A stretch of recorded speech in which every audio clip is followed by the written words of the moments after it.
آج کی رات بہت ہی بابرکت رات ہے، عظمتوں اور فضیلتوں والی رات ہے۔ اس رات میں اللہ رب العزت بہت ساری دعاؤں کو قبول فرماتے ہیں، کیونکہ اس رات میں جب غروب شمس ہوتا ہے اور صبح صادق تک اللہ رب العزت آسمان دنیا پر نزول فرماتے ہیں اور اعلان فرماتے ہیں کہ ہے کوئی مانگنے والا کہ میں اسے عطا کروں، تو اس رات میں کیا مانگنا چاہیے؟ تو بزرگوں نے 3 چیزیں لکھی ہیں کہ اس رات میں وہ 3 چیزیں مانگیں۔ اگر آپ وہ 3 چیزیں مانگیں گے اور اللہ رب العزت آپ کو عطا فرما دیں تو آپ کی دنیا بھی سنور جائے گی اور آخرت بھی سنور جائے گی۔ تو سب سے پہلی وہ چیز جو اس رات میں اللہ رب العزت سے مانگنی چاہیے وہ کیا ہے؟ بزرگوں نے لکھا ہے کہ سب سے پہلے یہ کہ اس رات میں اللہ رب العزت لوگوں کی زندگی اور موت کے فیصلے فرماتے ہیں۔ تو ہمیں سب سے پہلے یہ مانگنا چاہیے کہ یا اللہ آئندہ شعبان تک جن لوگوں کی تو نے موت لکھی ہے مجھے اس فرشت سے نکال دے، کیونکہ جب بندہ پردیس میں ہوتا ہے، وطن میں واپس آنا ہوتا ہے تو انسان کو تیاری کرنی ہوتی ہے۔ تو اسی طرح ہم دنیا ایک پردیس میں ہے، آئندہ ہم نے جانا کہاں ہے؟ آخرت کی طرف، قبر کی طرف، تو وہ ہمارا اصل وطن ہے۔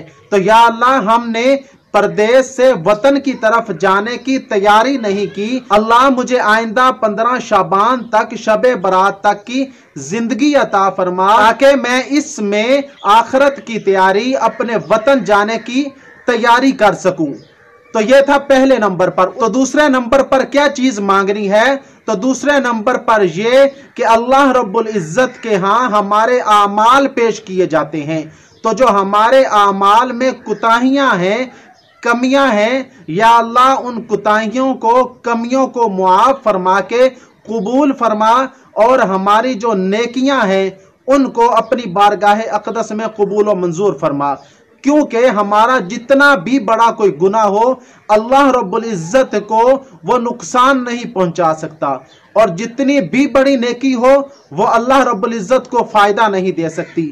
تو ٹوٹی پھوٹی چیز جو ہے وہ اللہ رب العزت اپنے فائدے کے لیے قبول نہیں فرماتے۔ تو اللہ سے یہ دعا کریں کہ اللہ وہ جو ہماری ٹوٹی پھوٹی عبادت ہے اسے ہمارے حق میں، ہمارے فائدے کے لیے قبول فرما، اور اس کا اجر ہمارے نامہ اعمال میں لکھ دے۔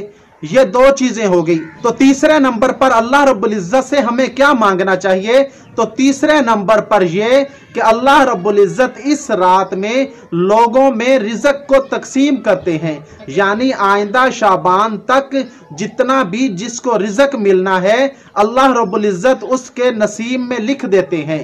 تو اللہ رب العزت سے یہ دعا کریں کہ اللہ اس ماہ شعبان سے لے کر آئندہ ماہ شعبان تک، شب برات کی رات تک تو میرے رزق میں وسعت عطا فرما، مجھے رزق وسیع عطا فرما، مجھے رزق حلال عطا فرما۔ تو اللہ رب العزت سے یہ 3 چیزیں مانگیں۔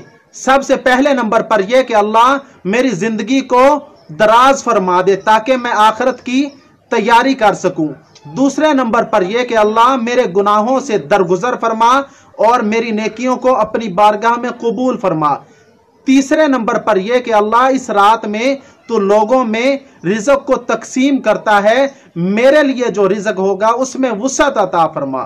تو علامہ تھانوی رحمۃ اللہ علیہ نے لکھا ہے کہ یہ جو چیزوں کا تقسیم ہونا کہتے ہیں، یہ حقیقت میں ایسا نہیں ہے کہ اللہ رب العزت شب برات کی رات ہی اس کو تقسیم فرماتے ہیں، بلکہ اللہ رب العزت نے اسے لوح محفوظ میں لکھا ہوا ہے۔ تو اس رات کو اللہ رب العزت آئندہ سال کی جو فرشت ہے وہ فرشتوں کے حوالے کرتے ہیں۔ تو اگرچہ وہ لوح محفوظ میں لکھا ہوا ہے لیکن دعا تقدیر کو بدل دیتی ہے، تو اللہ سے رو کر، گڑ گڑا کر دعا مانگیں تاکہ اللہ رب العزت ہمارے حق میں جو غلط فیصلے ہوئے ہیں، جو ہمارے حق میں بہتر فیصلے نہیں ہیں، اللہ رب العزت ہمارے حق میں بہتر فیصلے فرما دیں۔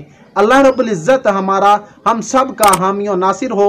اللہ رب العزت ہمیں عمل کی توفیق عطا فرمائے۔ وآخر دعوانا ان الحمد للہ رب العالمین۔